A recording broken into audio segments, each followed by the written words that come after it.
These abnormal results on the ACTH simulation test mean adrenal condition, acute adrenal crisis, Addison disease, or hypopituitarism.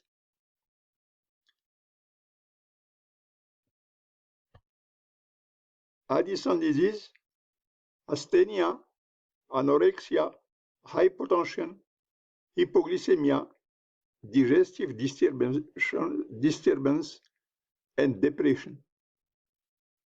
Asthenia, anorexia, hypotension, hypoglycemia, digestive disturbance, and depression.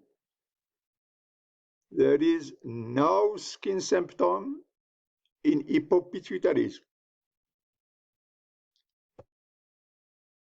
Hypopituitarism is primary Addison without melanoderma plus primary hypothyroidism. What is primary hypothyroidism?